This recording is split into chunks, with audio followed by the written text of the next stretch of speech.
Mesdames, Messieurs, bonjour et bienvenue dans ce 13h bénin. Voici pour vous le sommaire départ des pèlerins pour le Hajj 2023, connu comme l'un des 5 piliers de l'islam. Les fidèles musulmans candidats au Hajj ont déjà commencé par prendre l'avion pour l'Arabie Saoudite. Avant l'étape d'embarquement, les pèlerins sont rassemblés à un point de regroupement. Comment se fait la préparation des pèlerins à ce point de regroupement? On va le savoir dans ce 13h au Bénin. Et puis ensuite, deuxième journée de composition avec les candidats du brevet d'études du premier cycle démarré ce lundi sur l'ensemble du territoire national avec 121 827 candidats dont 59 327 filles et 62 500 garçons. Nous ferons le point de la première journée au centre de composition du collège d'enseignement général Bégamin dans un instant. Et pour finir, après le BPC, c'est l'examen du baccalauréat. Dans quelques jours, les candidats font face à plusieurs épreuves dont celle de français qui ouvre justement le bal. Si elle est mal traité, le candidat devient un peu stressé jusqu'à la fin de la composition. Et pour éviter cet état de choses, à suivre dans ce 13h au Bénin, quelques astuces à mettre en pratique en face d'une épreuve de français à l'examen du baccalauréat. Et voici pour vous le sommaire de ce 13h au Bénin à nouveau. Bonjour et bienvenue si vous nous rejoignez. Les candidats au brevet d'études du premier cycle, le BEPC, session de juin 2023 ont abordé ce matin la deuxième journée de composition de cet examen national. Et puis hier au collège d'enseignement général de Bégamin, de quelle façon les candidats ont abordé la première journée de cet examen? Voici le reportage.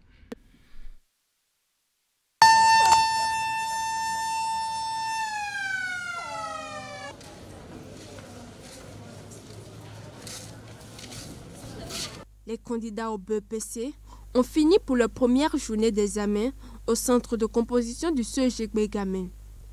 Ils sont pour la plupart satisfaits, même si d'autres ont rencontré quelques difficultés. Moi, j'ai trouvé la première journée pas trop mal. J'ai bien aimé les épreuves qu'on nous a proposées. Je n'ai pas eu peur comme d'habitude. Grâce au Saint-Esprit, j'ai pu m'en sortir dans les épreuves. Bon, arrivé à la maison, je mange, je me repose un peu, puis je reprends le cahier. Puis on laisse tout à Dieu. C'était parfait en fait. Les épreuves ont été faciles, on a bien débuté. Et je pense que les professeurs ont bien fait de nous apprendre aussi. Et je pense qu'on va réussir ensemble avec l'aide de Dieu.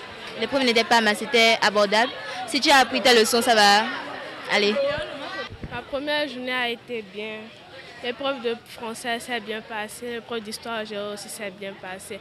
Jusque c'était la résistance au Kaba qui a été un peu difficile pour moi. Une première journée d'examen terminée, une journée de stress de moins pour parents et candidats.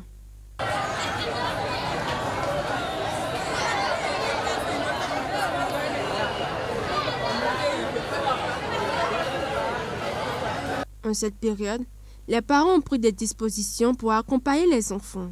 J'avoue, c'est les enfants que nous sommes venus accompagner. Les enfants, c'est eux qui sont stressés. Il est bien évident que le stress est partagé.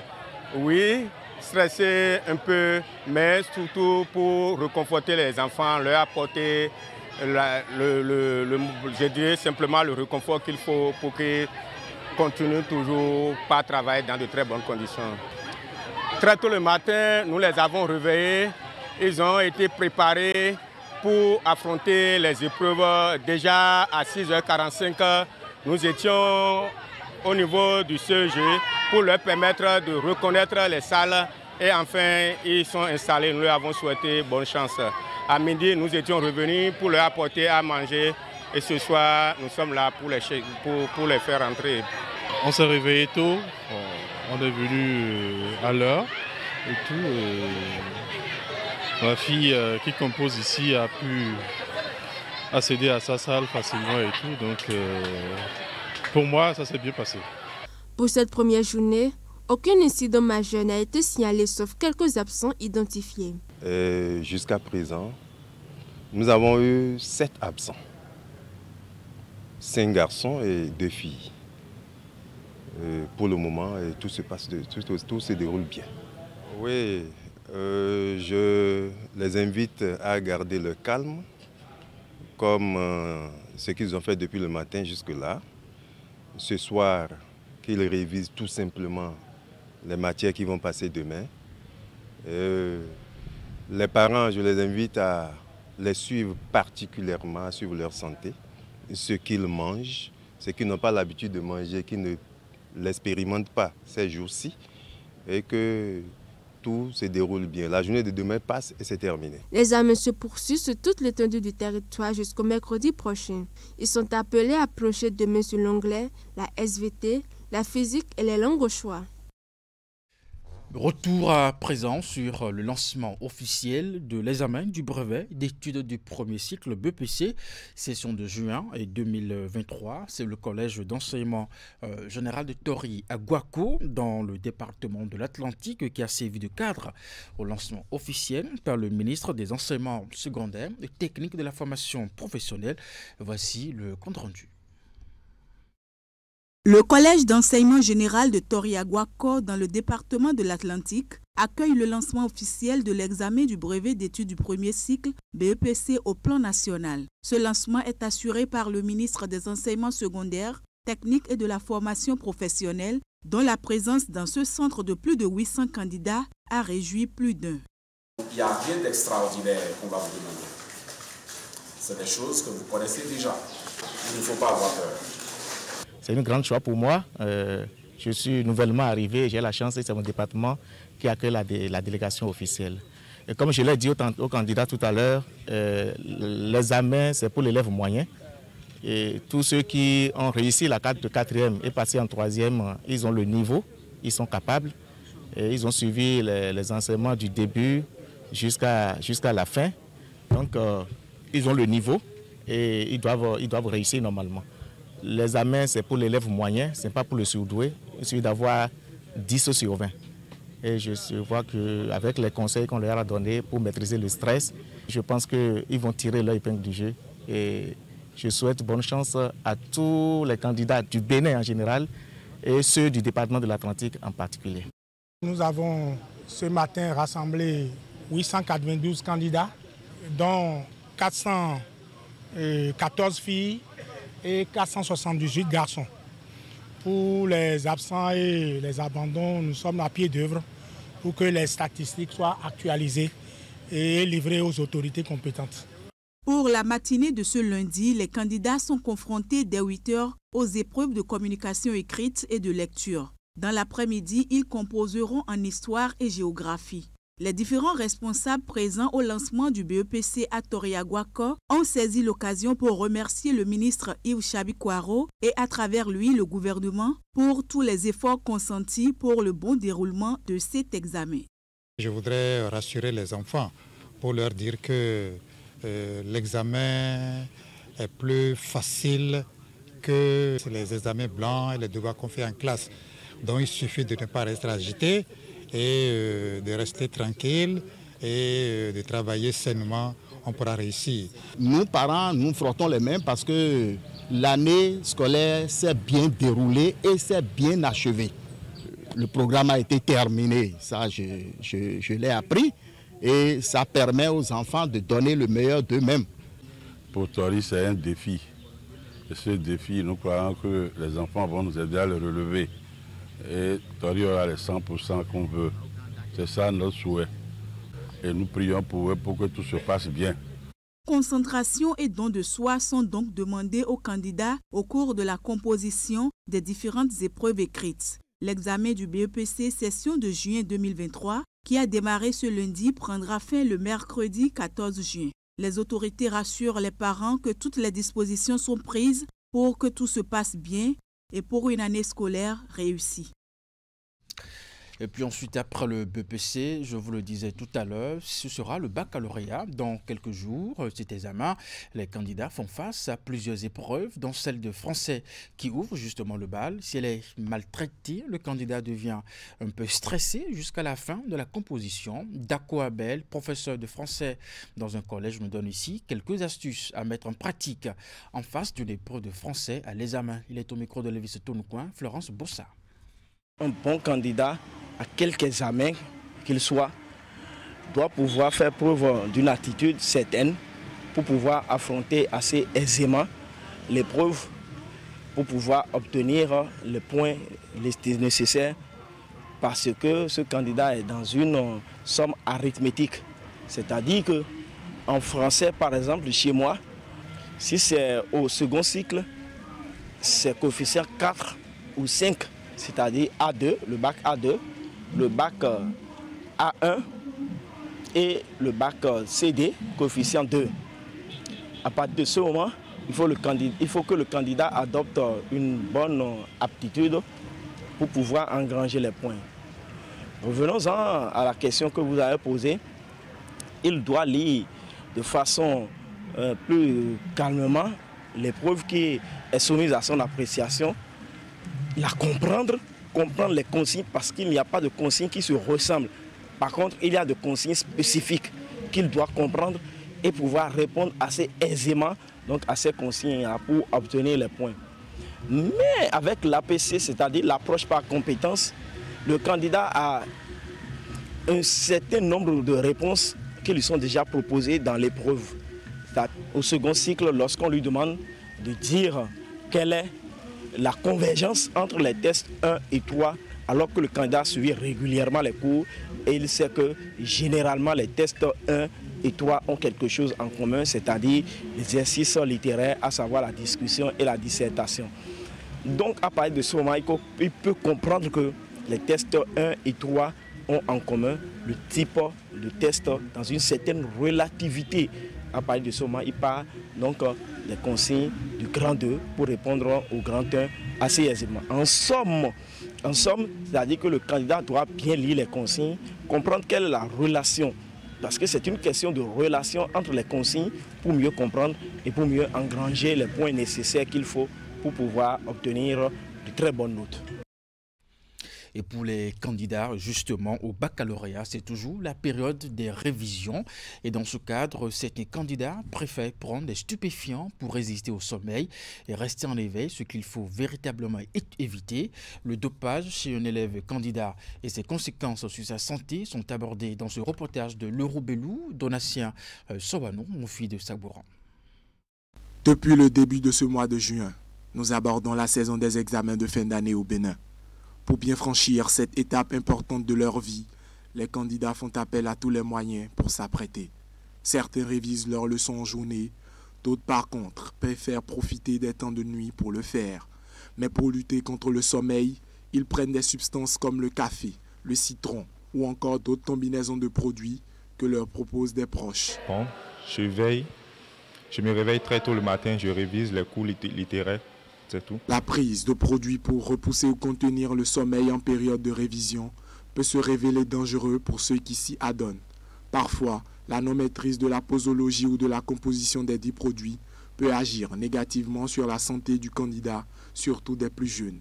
Plusieurs conséquences en découlent. Cela modifie leur régime de sommeil. Cela modifie leurs organismes et peut entraîner beaucoup d'autres conséquences telles que les déraisonnements. Parce que très rapidement, l'élève qui ne parvient pas à avoir un niveau de sommeil normal peut rapidement commencer par déraper. Ils prennent du citron, presque beaucoup de citron, qui contient de la vitamine C, n'est-ce pas, pour rester éveillé, parce que là, il semble que la vitamine C permet de rester, de vous maintenir en état de veille. Ils prennent beaucoup de citron, ce qui peut irriter certains organes. Ou bien ils prennent carrément de la vitamine C. Et puis la pratique la plus courante, c'est le café. Et il y a un élément dans le café qu'on appelle la caféine qui permet de maintenir en état de veille. Mais là, c'est une veille artificielle. C'est une veille artificielle qui fatigue davantage le cerveau. C'est pourquoi les parents d'élèves sont appelés à faire un suivi rigoureux de leurs enfants candidats avant et pendant l'examen, contrôler leur temps de repos et les amener à respecter le calendrier de révision s'avère très capital. Nous disons aux enfants que ces derniers temps, ils doivent supprimer leurs histoires de veille pour apprendre. Les enfants ne doivent plus veiller pour apprendre. Ils doivent se coucher vite et se réveiller vite. Ils doivent laisser de veiller parce que trop veiller, ça agit sur le cerveau. Ils ne pourront pas garder grand-chose.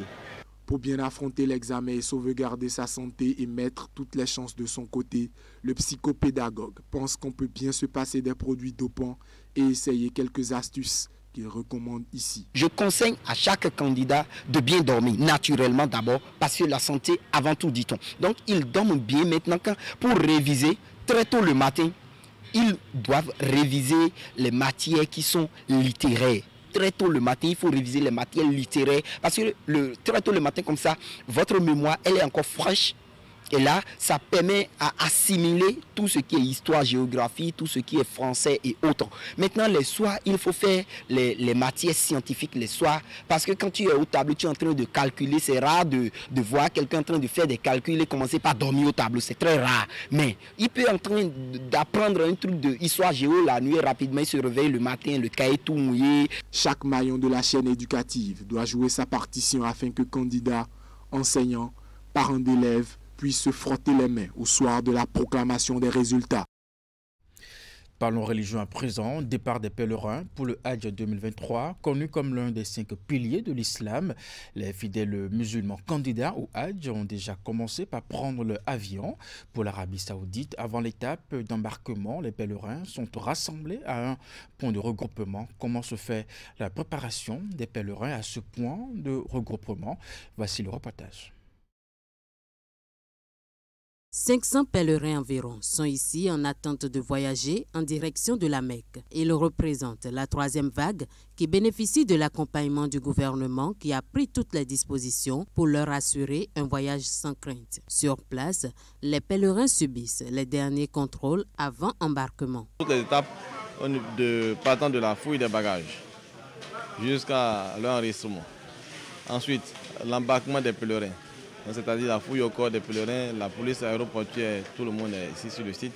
Les opérations se font exactement comme si on était à l'aéroport. Maintenant, je vous disais aussi que c'est un site d'accueil des pèlerins.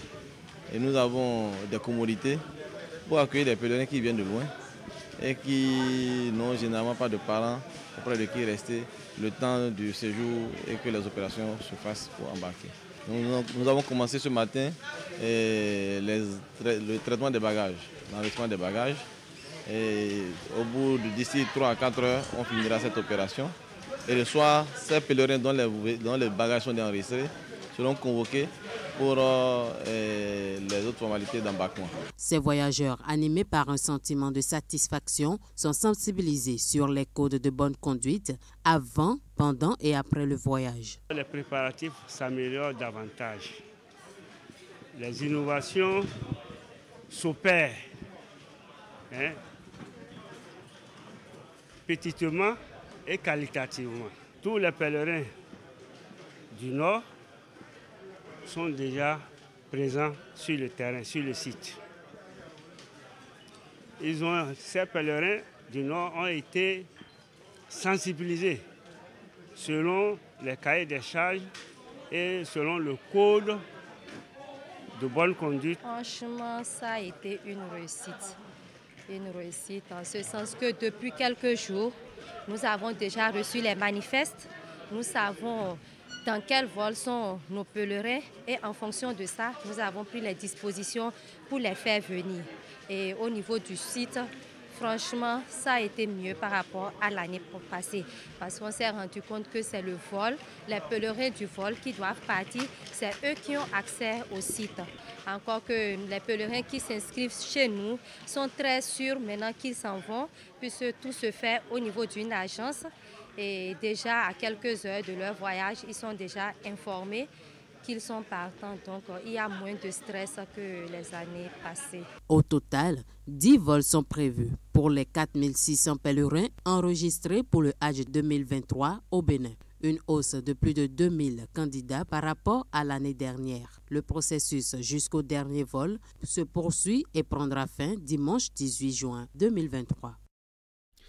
Et puis dans la suite de ce 13h au Bénin, le travail des enfants est interdit au Bénin et dans le monde. C'est une atteinte aux droits sociaux de cette frange de la société. Le phénomène ne cesse d'accroître malgré les efforts du gouvernement. Dans le cadre de la journée mondiale contre le travail des enfants, célébrée ce lundi, nous vous proposons de suivre ce reportage réalisé par des enfants encadrés par les équipes de Canal 3 Bénin au marché d'Antokpa où le phénomène est recrudescent. Les images.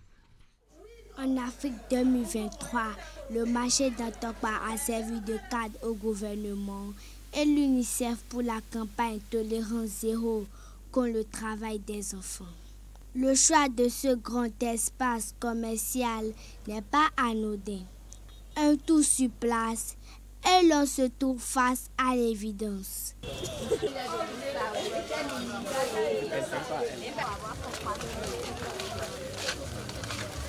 FIFA Mère est l'une de ces enfants qui vend ici dans le marché d'Antokpa. À son âge, elle ne va pas à l'école.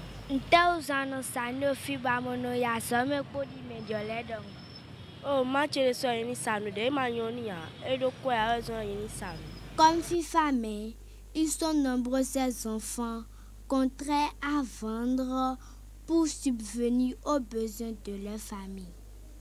Nous en avons également raconté dans le lot qui alterne l'école et le travail.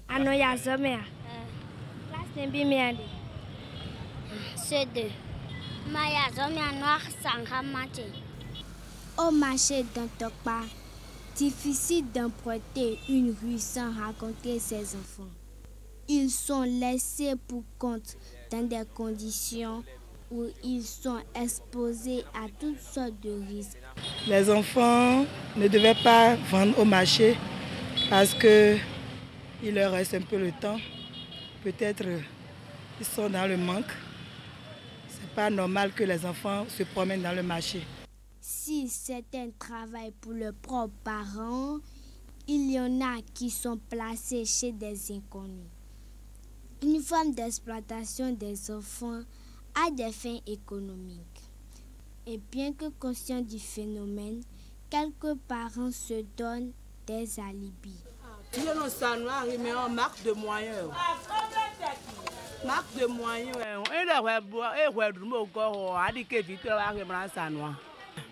Au final, on timbre, il me sait oui. Il est très yazome. Il m'a sait oui. Mais là, il y a pas les postes tamlon oui.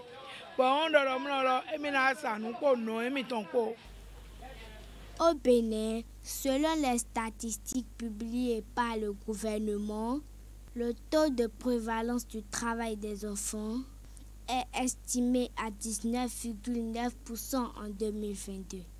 C'est un phénomène qui est recrudescent dans les marchés du Bénin et surtout au marché d'Antokpa. Et c'est pour répondre à ce phénomène qu'un mécanisme holistique de prévention de l'exploitation des enfants est mis en place. Ce mécanisme met en ligne de front les usagers des marchés que vous êtes et qui sont assez souvent bénéficiaires des fruits de l'exploitation économique des enfants exploités. Qu'aujourd'hui au Bénin, nous sommes contre et nous allons lutter farouchement contre les pires formes de travail des enfants. Nous devons protéger nos enfants, leur donner un environnement sain et protecteur. Et ce n'est pas seulement l'affaire du gouvernement, c'est l'affaire de tous. L'exploitation économique des enfants est bien réelle au Bénin. Le gouvernement et ses partenaires dont l'UNICEF luttent contre le phénomène. Aujourd'hui, un numéro vert est disponible pour dénoncer le travail des enfants et surtout leur maltraitance. Et puis justement, ils sont nombreux, comme vous venez de le voir, dans les villes du pays à se retrouver sur le carrefour, dans les rues et les marchés, à proposer chaque jour aux usagers des articles. Le phénomène des enfants vendeurs prend justement d'ampleur à Boycon. Le même constat est fait par des enfants également, encadrés par les équipes de Canal 3 Bénin. Voici le reportage. Chaque jour, on les retrouve plus nombreux sur les grands carrefours, dans les rues et même dans les marchés. Des enfants en marchandises sur la tête parcourent au quotidien de nombreux endroits et proposent aux usagers divers articles. Pour la plupart, Leur âge varie entre 7, 8, 9 et 13 ans. Certains vont encore à l'école et d'autres ont déjà abandonné les classes. Au dire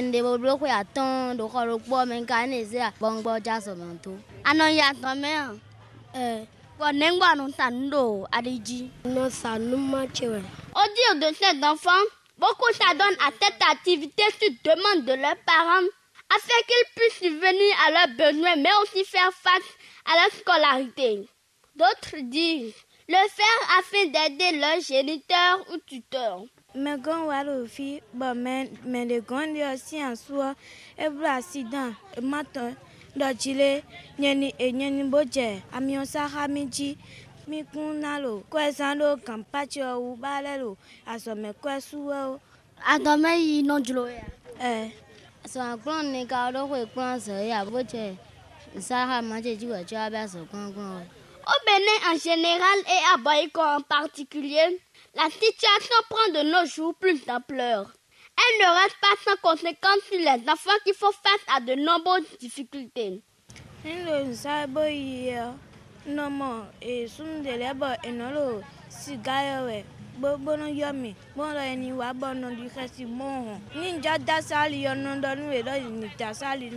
L'exploitation des enfants est une forme d'abus, une violation des droits de cette dernière. Elle est dénoncée par plusieurs personnes ainsi que les organisations œuvrant dans le domaine de la protection des enfants et pour leur épanouissement.